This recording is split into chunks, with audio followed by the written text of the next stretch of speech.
Welcome back to the fifth edition of the fifth season of the Michigan Lacrosse Review. My name is Greg Normand, your host, and as always, I'm with two great experts in the lacrosse community here in Michigan. One, John Losey, the play-by-play broadcaster for the Detroit Mercy Titans, and its former coach, the Detroit Mercy Titans, Chris Colin. Welcome back, as we always do, gents. This has been fun so far. We've been consistent in our process. We're going to try and get down in a little less under an hour because we started at an hour and 18. Hopefully, we're going to be closer to 30 this time.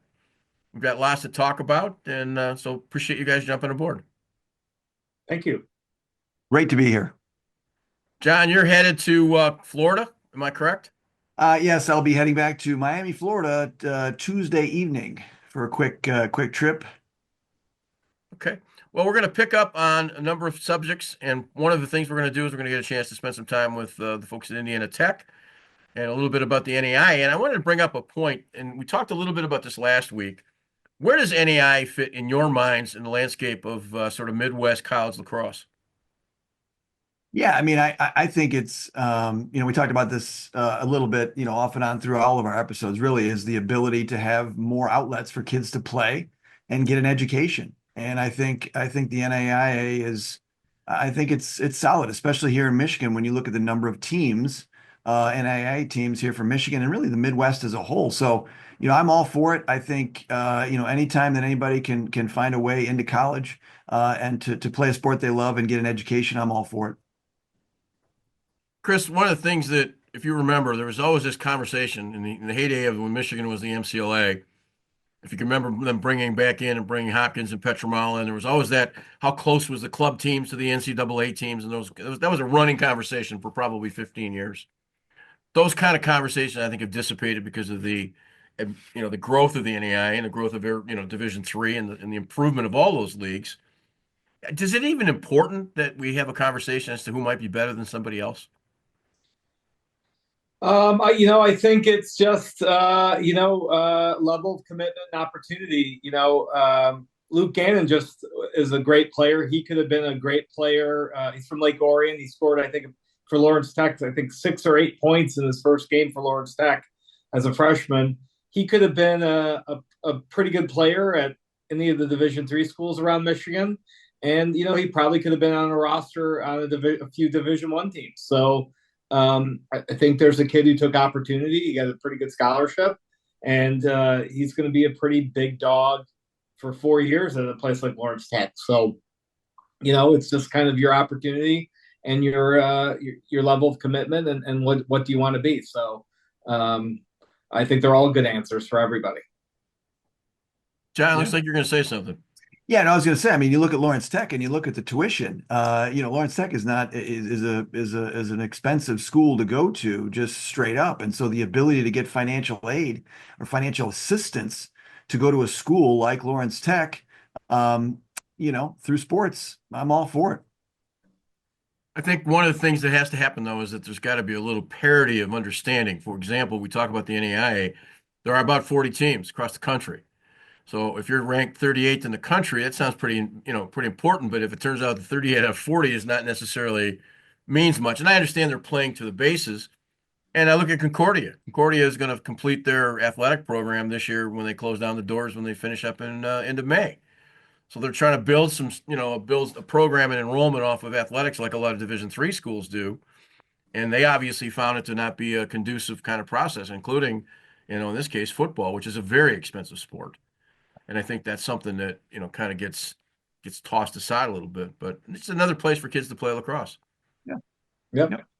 The only one little thing, and this is just my own personal caveat. If you're a high school senior, you can go to an NAI school and practice with that school that day. In other words, you can pad up and have that practice. You certainly can't do that in the NCAA. And I always think about the kids that might get hurt. A kid goes off and, he's a hotshot high school senior, and he makes the senior defenseman mad, and all of a sudden here goes a broken leg.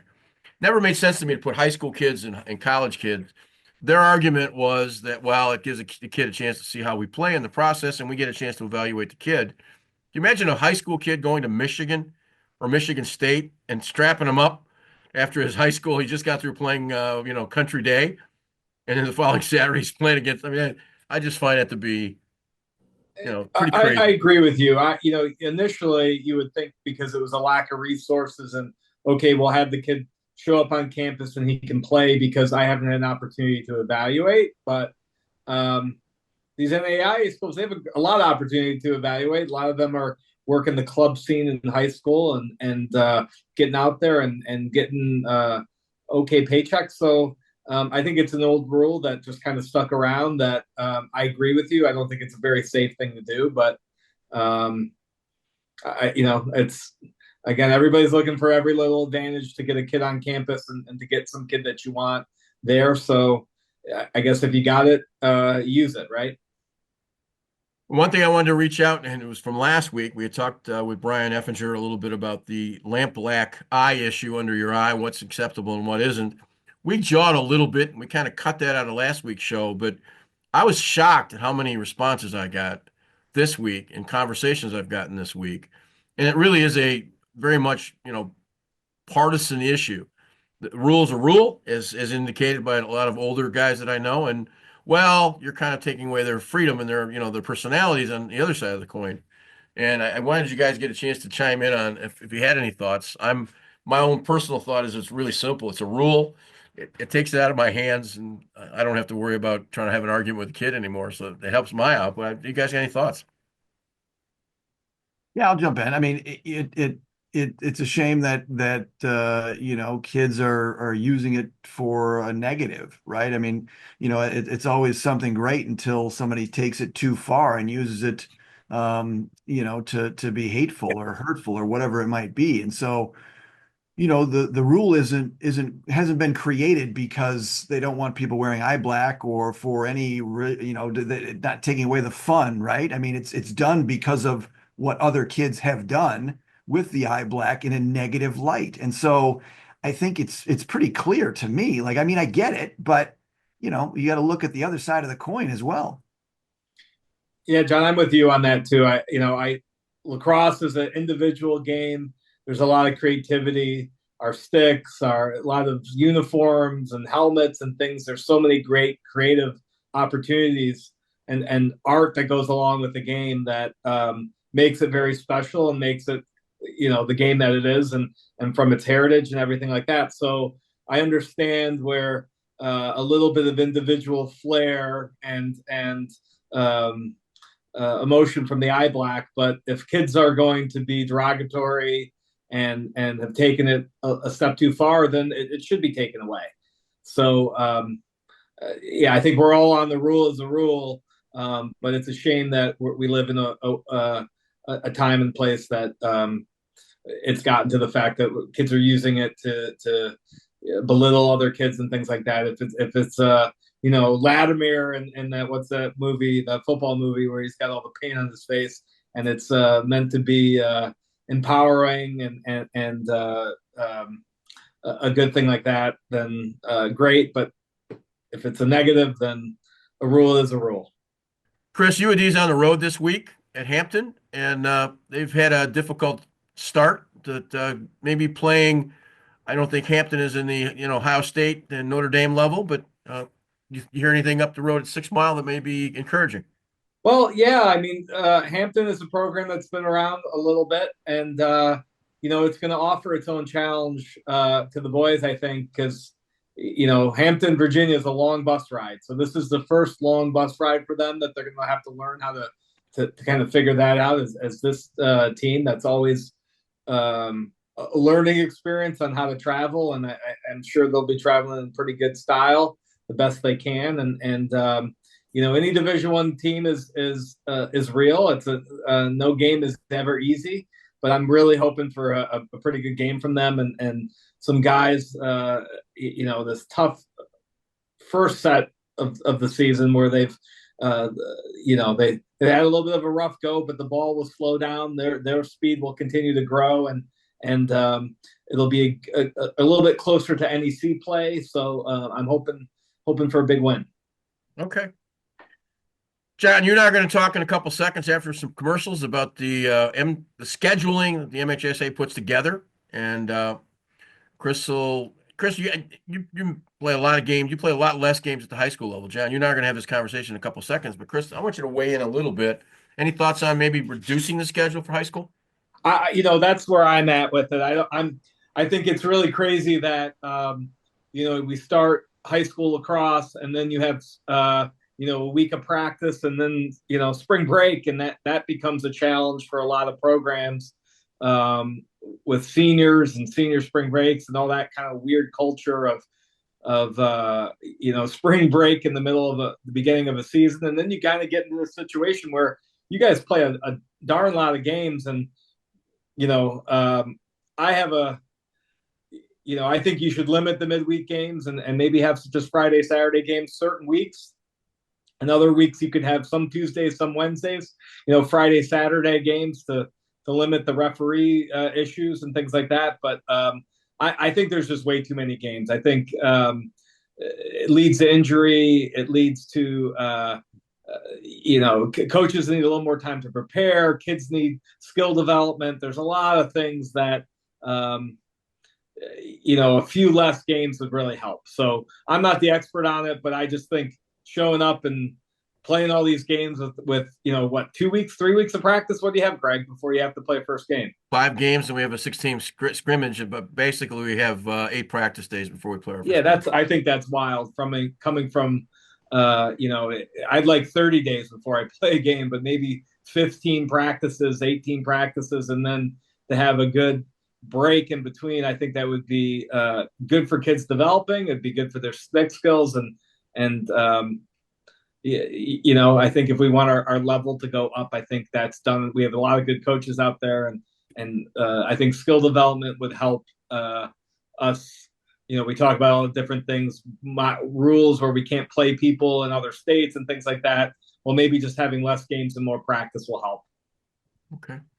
John, you and I are going to be up next. We're going to talk a little bit about those schedules. We're going to bring you starting next week. We have obviously this next coming week off.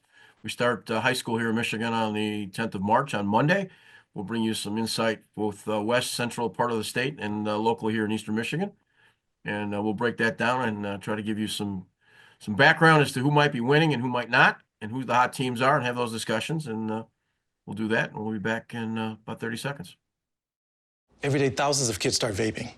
And I can't let this happen to my kid. Of course, it's awkward to talk to kids about the dangers of vaping. Hey, bestie. House sketches, ready? It's hard to get their attention. Ready? Go. Yes. Look at that. Yeah, you even turn yours over. So if you want to talk to your kids about the dangers of vaping, you got to get it trending.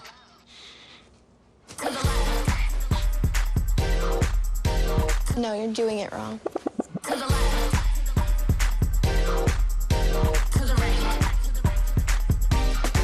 Let's go. Can we talk? Yeah, what's up? Visit talkaboutvaping.org for tips on when and how to have the vape talk. Smiles are powerful. They spread joy, laughter, and hope. But not everyone gets a fair chance at a smile. Every 3 minutes, a baby is born with a cleft, making it difficult to talk, hear, eat, and even breathe. In America, most children with clefts receive immediate care, but others around the world may never have access to the surgery they need to thrive. Smile Train is changing that. As the world's largest cleft charity, our sustainable model has sponsored more than 1.5 million smiles. We offer training and financial support to local medical professionals so they can provide life-changing surgery and other essential services at no cost to families. It's important to see these children, to hear the difference that we make. And for me, being born with a cleft lip and palate, knowing what they went through is so life-changing for me. They're not just helping a child, but they're helping a family, a community.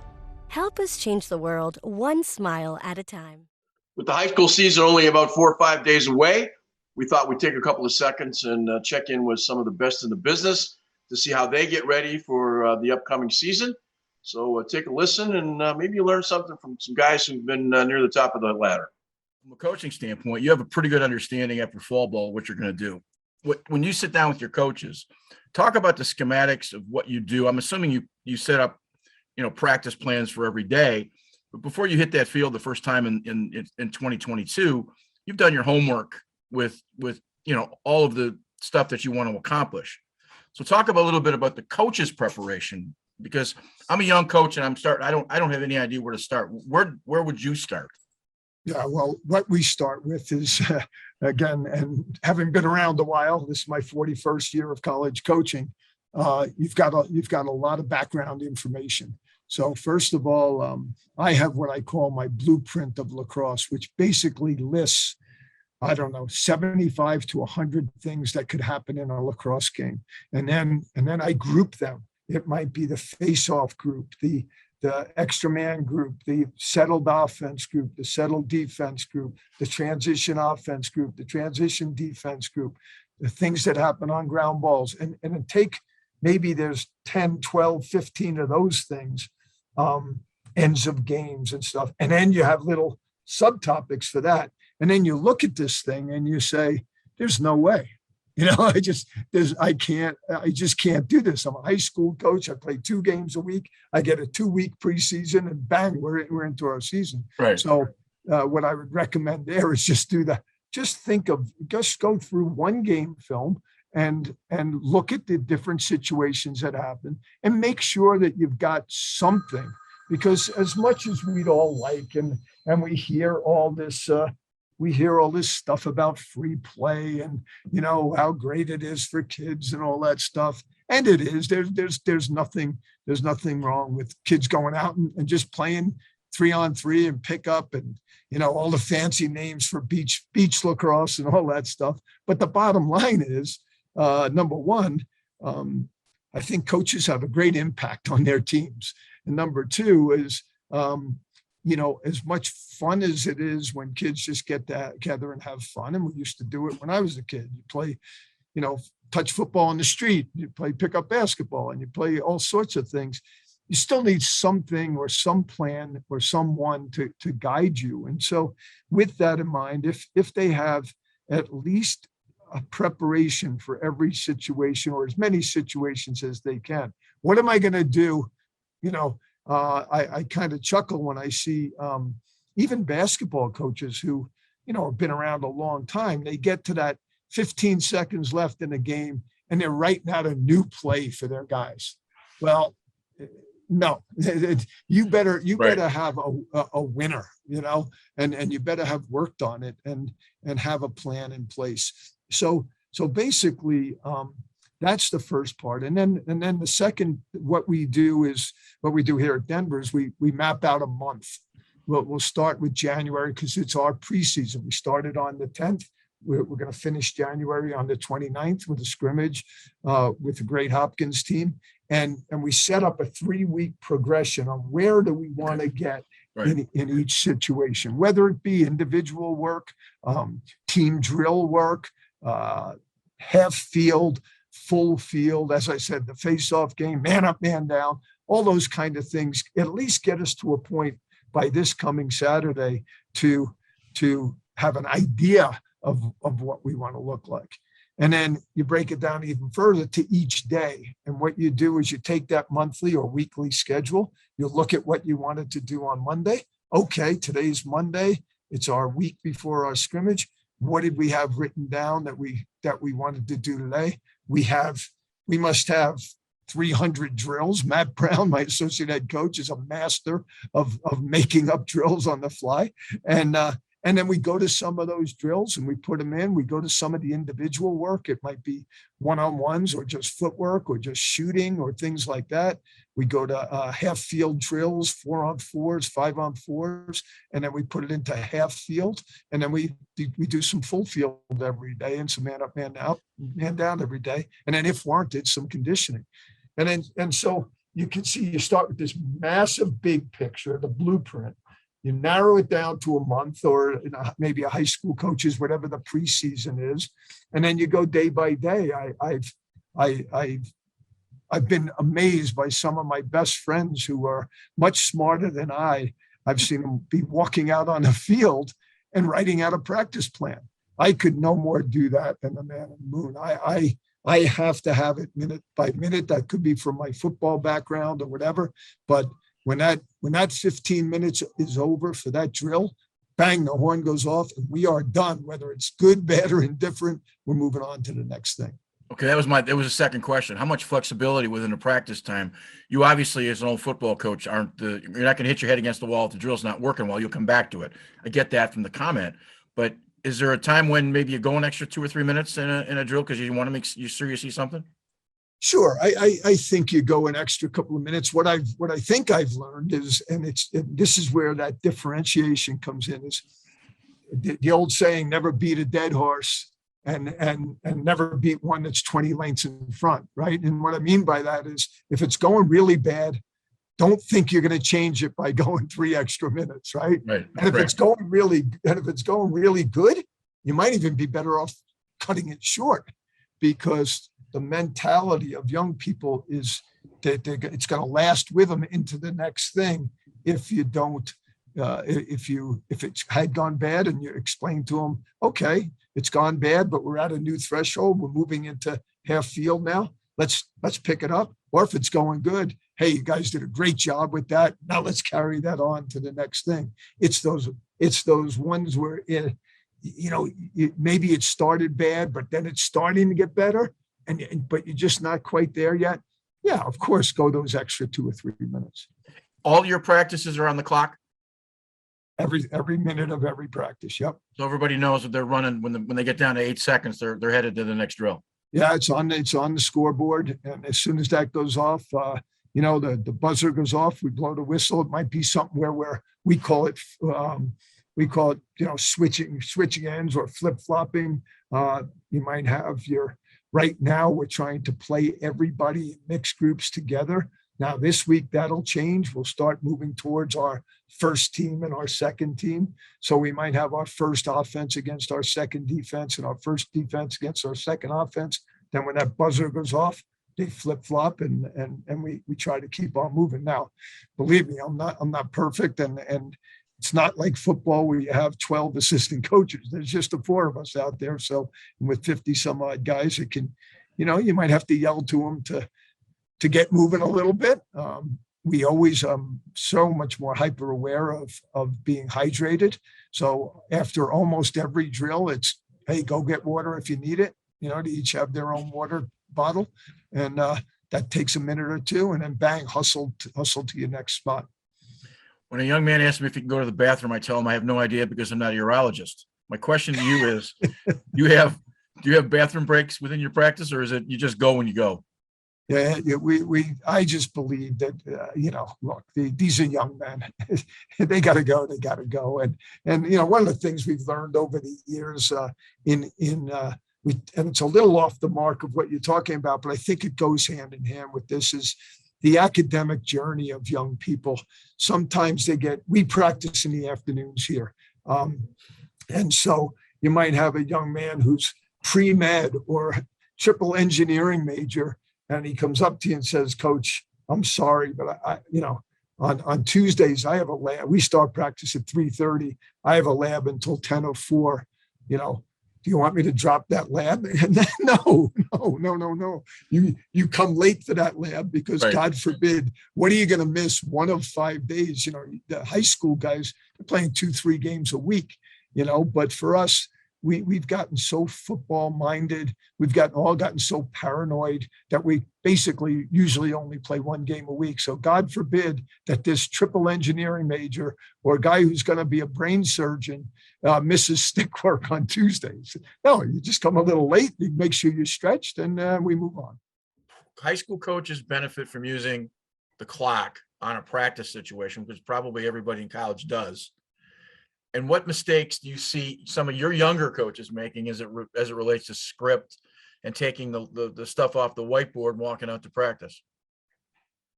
I mean, I'll tell you this. I saw a quote this past Christmas by Gary Patterson, the football coach at QCU, and he was talking about 2 different kinds of coaches. There's a coach that's really good in terms of putting together PowerPoint presentations and talking about some sort of blanket statement things that happen in the sport, and being able to talk about their system of development and how they do things, and how they would go about attacking certain situations. But there's another coach that he talks about that's really good in timeouts and figuring things out, being able to put things in a really simplistic term for guys when things aren't working. And so for us, we try to create a lot of situations in practice that are very gray for our guys, and things that are going to happen during the course of a play in a very free flowing sport. And every now and again we'll let the guys play out those scenarios, but then we'll stop and kind of talk about them as well, bring the team in and just say, hey, this is something that we could do here, this is something that we could do there. And constantly calling like 30-second timeouts to see if our defense can fix whatever the offense is doing to us, or whatever the offense is doing to the defense to the offense. Just doing things like that all the time to not only put the players in uncomfortable positions, but to put our staff in uncomfortable positions. And I tell you what, I've really enjoyed kind of learning like that. And I think when there's an air of vulnerability with your staff amongst your players, it just endears you to them.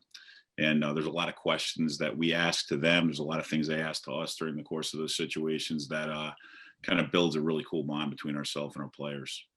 I think part of what high school coaches don't do enough of is situational game situation for practice. And I think that's part of that package that I think we sometimes forget, because they've got 2 hours to pack in a bunch of stuff. So.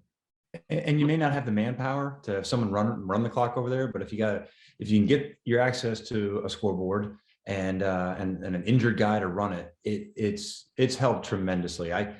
Jamie, speaking of Jamie Monroe, he'd call me like, you don't film practice? I'm like, I already watched practice. I was there, so I started filming practice about 10 years ago when I was at Brown. And then I started doing more clock. So I spent a lot of years as a head lacrosse coach at the college level, not having a clock on a practice. And I had it on my watch. I loved it. My assistants hated it because, if I wanted to drill go a couple more minutes, I would, I was in charge. They love having the clock during the entire practice, 7 minutes for this drill, 10 for that. They know when the drill's ending, so they can kind of time things up, and I'm not allowed to extend it. So having it, but I will tell you this for sure. Like today, in our scrimmages with Navy and Lynchburg, we had 3 or 4 situations end of quarter, and we were aware in all of them. When I was at Brown, before we had a clock at practice on drills, we would inevitably, like most of the time, have no idea where the clock was. And so just by having a clock at practice has trained our men naturally to be attentive to it late in a quarter, late in a shot clock. So if you can get a clock at practice, it's tremendously helpful. At the U.S. Center for Safe Sport, ending abuse is not just our job, it's our promise.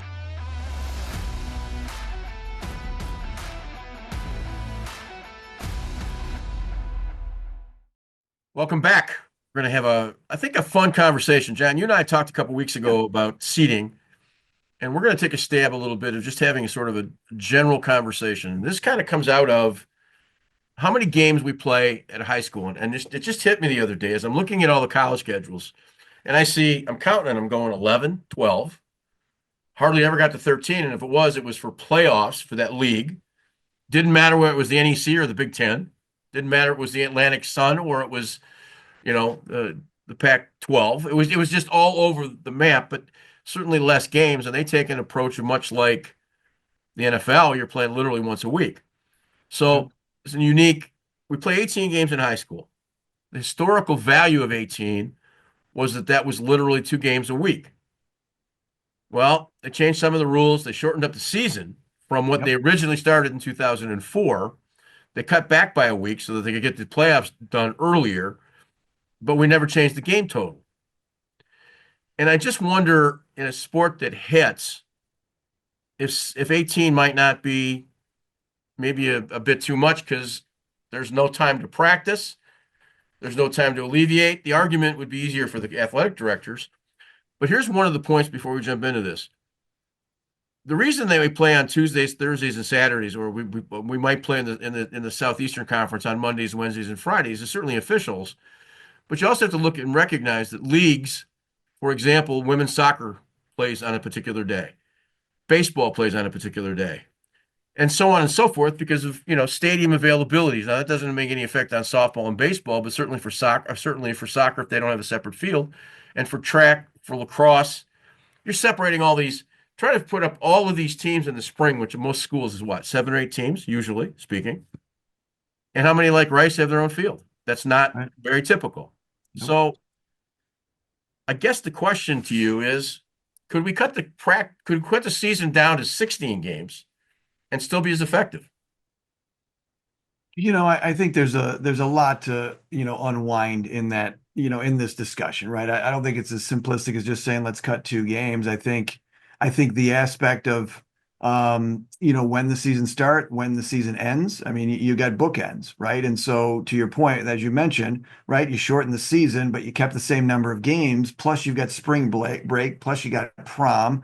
I mean, the spring season is very, very difficult to do, especially when you've got an end date that the MHSA wants to be done on the second Saturday of every June, and the season starts the second Monday of every March, right? And so regardless of where the days shake, and you've got Easter break. And so, I don't know. I would rather see it. I'd rather see them change the season, right? And maybe give us, I mean, all you really need, if you look at 9 weeks, right? You get 9 weeks out of the season, 2 games a week, and you're good. I think the 3 games a week is really the biggest concern for me, because that's where the injuries come in. That's where the fatigue comes in. That's where the officials and the facilities come in. If you got 2 days a week now for 9 weeks, that's more manageable than trying to cram in 3 games a week, really over 7 weeks. Well, let's look at that schedule. You take a week out of spring break, and now you're not just asking, you can't play on the Friday before spring break because kids are leaving Thursday night after practice. Yep. So that 7 days now becomes 8. A lot of them aren't coming back on the following Monday. That 8 becomes 9. Yep. Well, why are they flying out Friday and not coming back to Monday? Is it plane tickets are cheaper? Yep. They don't come back from Sunday to Sunday. So that adds 2 days to that premise. Yep. We've moved up the state finals 5-6 years ago. We moved it up a week. Okay. That takes away a week. Right. When to start, when May 14th or 15th, you have to have a potential pre-regional game. And heaven forbid, and I actually have new coaches who think that they can play a regional game, lose, and still play a game after that. Who wants to play a game after losing in the state tournament? That's insane. Yeah. No, So I mean, start, it's 59 days. I mean, that, if you got 66 minus 7 out of spring break, and you got 59 days. So then you have this conversation with an athletic director or a school administrator. Well, then just play less games. Okay, that's fine, except your seeding is based on how many games you played based on the formula. In state. For the state. Yep. So the state says don't play as many, but if you don't play as many, you don't qualify quite in the same way with the formula.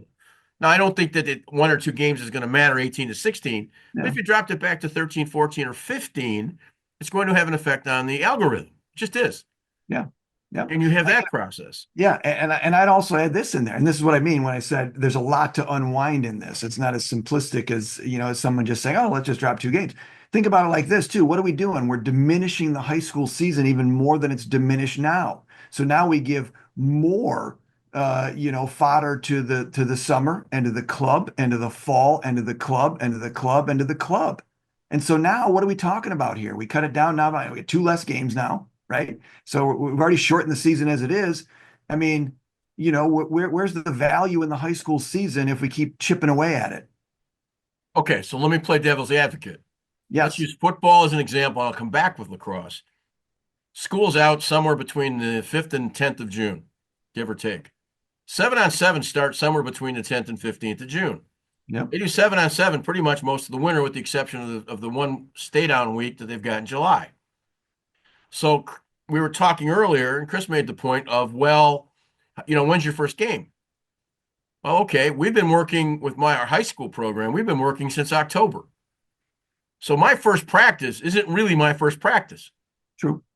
Now, do I have all of the opportunities to practice the way I would normally in a high school situation? No. Do I have open gyms that are legal to make sure kids are playing, they can throw and pass and all the rest of it? Are some of them playing travel lacrosse? Yes, most of them. Name me a high school program in the top 50 that doesn't have an off-season program, and I'll tell you that that doesn't exist, because you can't have a top 50 program and not be working in the off-season. So that plays to that discussion. Sure. And if you're playing, how many off-season days? 25 to 30, probably, if you're looking from June to the following March.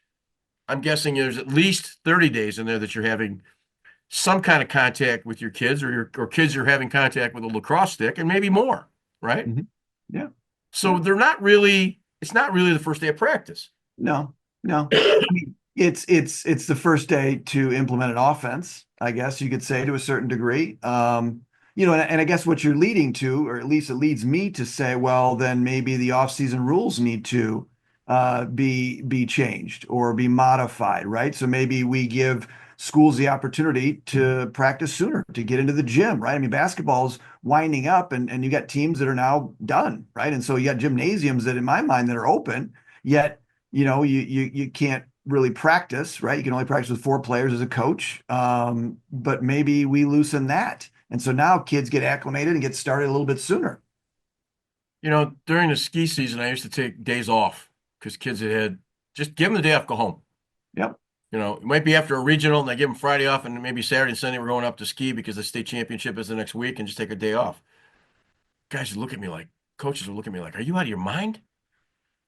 No, we're going to be fresher because we're taking time off. What do the pros do?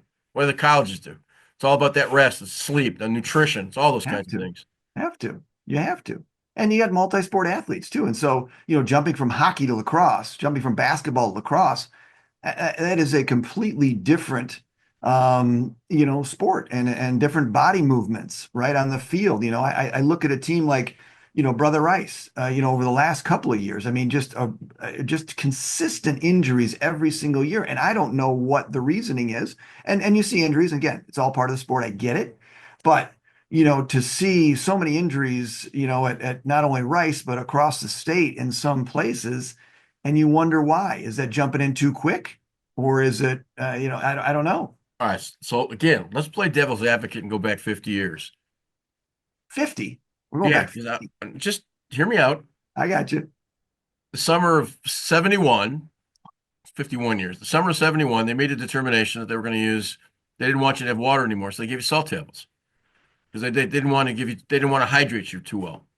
We played in terrible weather. When it was after school, we didn't have food after school. We would have our lunch and we would play our football game at 7:00.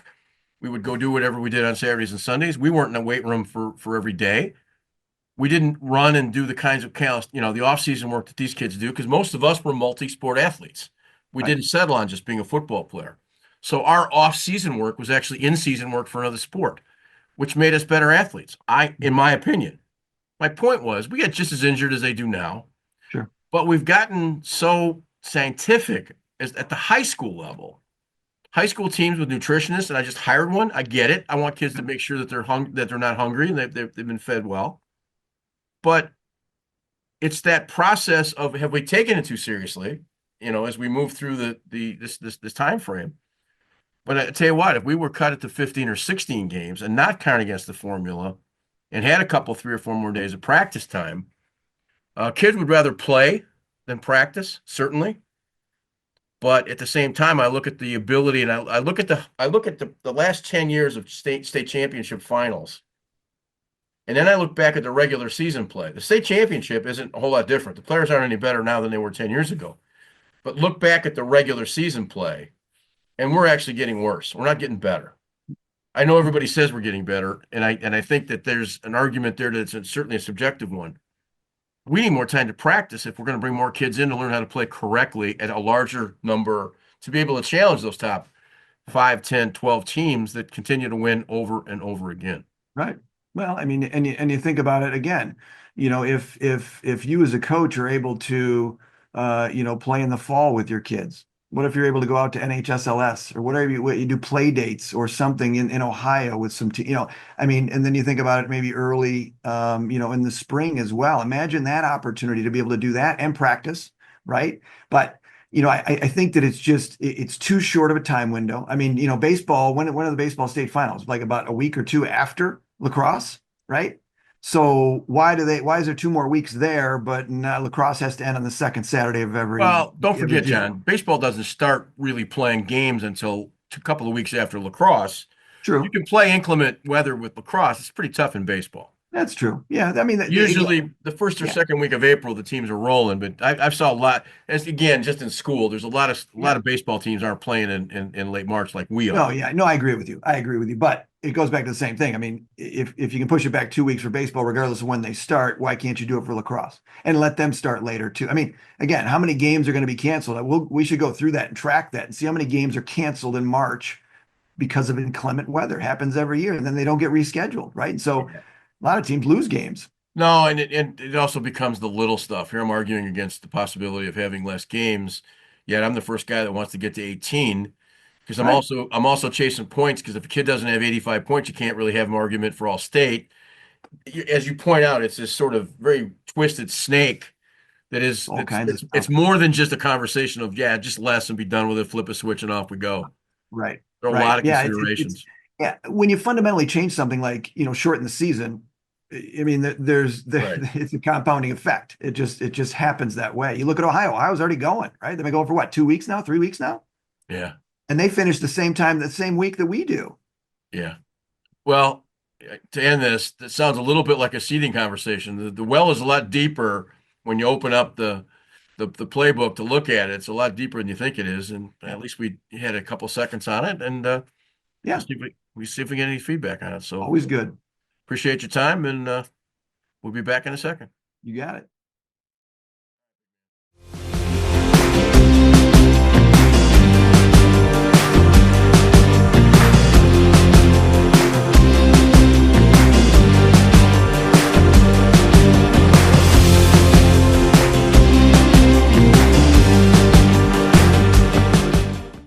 Want to thank all the guys that were on the show this week, and certainly it was fun talking about the game schedule. I'm wondering if we get any pushback from that. Getting ready for high school season is a bunch of high school coaches here in Michigan getting ready for their upcoming season. It's nice to know, Chris, and you know better than anybody. It's kind of nice to see the boys at the top aren't a whole lot different than the boys at the high school ranks. Yep. It's all the same stuff. Absolutely.